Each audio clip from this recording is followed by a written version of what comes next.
पर्याय जब न्यायक देव का आश्रय लेती है, कुछ लोगों को तो ये आश्रय से भी ऐसा लगता है आश्रय लेना पड़े, आश्रय लेने में तो पराधीनता कैसी है, आश्रय लेना पड़े। जैसे कोई व्यक्ति लकड़ी का सहारा लेता है, आश्रय लेता है, तो पर्याय को द्रव्य का आश्रय लेना है, तो इसमें कितनी पराधीनता नहीं है, पराधीनता नहीं है। इसलिए क्योंकि आश्रय लेने में पराधीनता तब हो जब पर्याय जब न्यायक को जानती है, तब वो जो जानने का जो परिणमन हो रहा है, जानने का जो कार्य हो रहा है, ये कार्य द्रव्य यदि न हो तो ये कार्य कैसे हो, तब कहे कि पराधीन हो गई।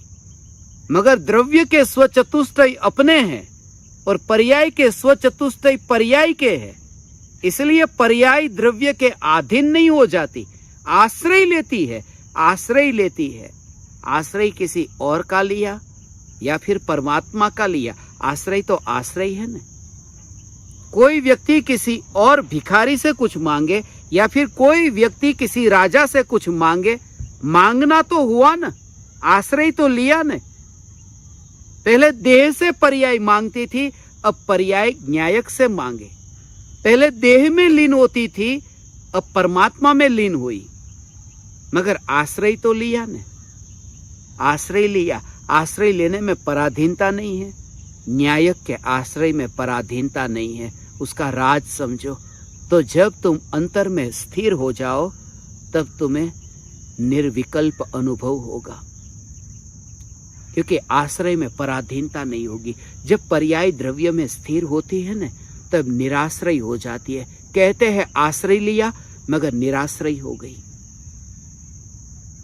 उसका भाव बहुत सूक्ष्म है, उसे समझो भगवान।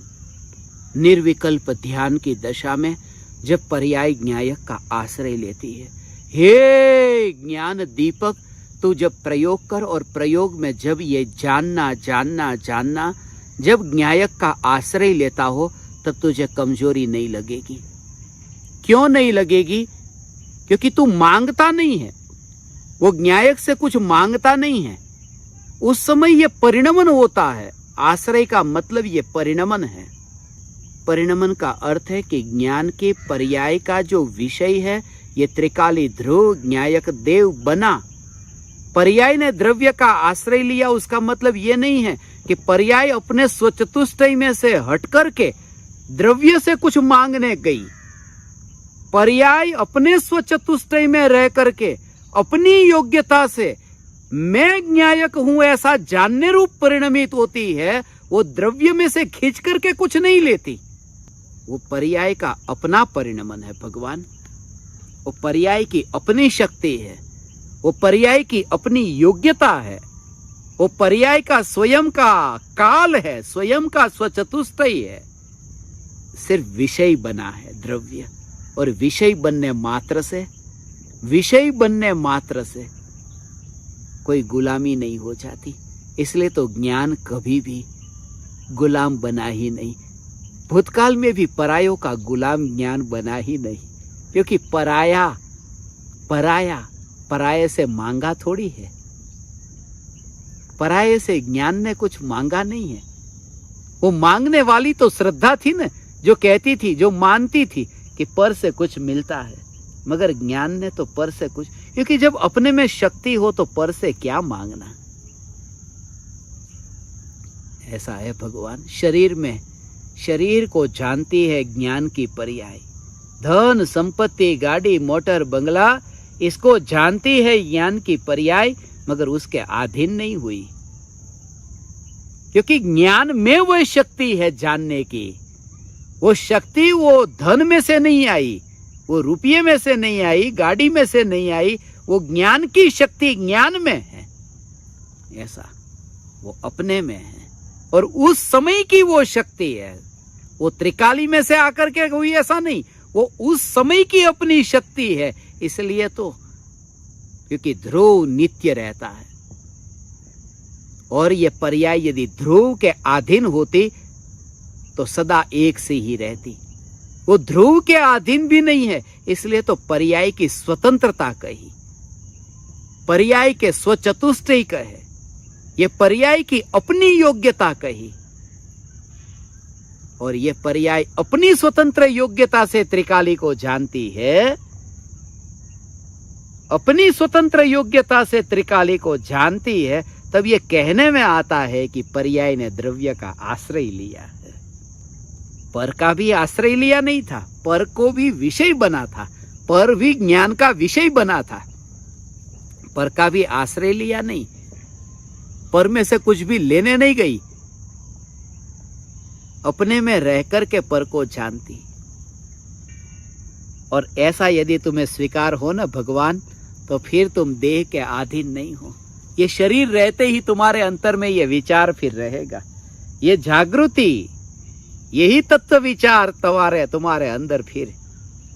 ओहो, देह का परिणमन देह में होता है, देह का परिणमन देह में होता है, और देह का परिणमन हो रहा है ये शरीर में। भूख लगी है, पेट खाली है, भोजन डाला, पेट भर गया, ये सब जो देह की क्रिया।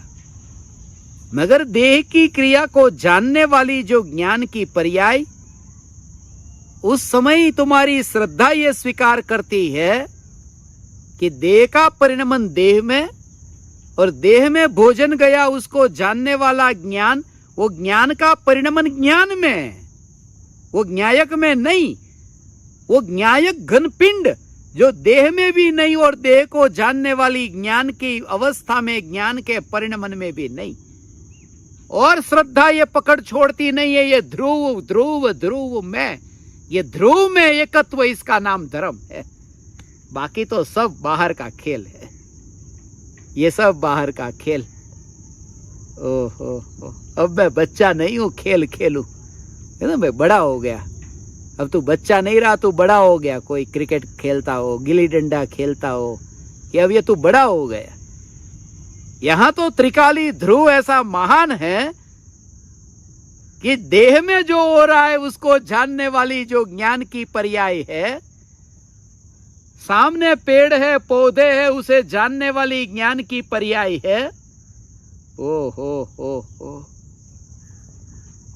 ऐसा हो भगवान, ये जो ज्ञेय है उन ज्ञेयों को जानने वाली ज्ञान की पर्याय, ये पर्यायों के खेल है। उस खेल को खेलने जो नहीं जाता, ये महान ध्रुव, ये ज्ञायक देव मैं हूं, ये ज्ञायक देव मैं हूं, ये ध्रुव ध्रुव ध्रुव। ऐसा है भगवान, ऐसा ध्रुव चैतन्य परमात्मा का जोर, उसे बाहर में व्यवहार में ये कहते हैं कि ये सब दाव पर लगा दिया है, मगर तूने अपना कुछ भी दाव पर नहीं लगाया। अहो अहो श्री सद्गुरु, करुणा सिंधु अपार, इस पामर पर प्रभु किया। अहो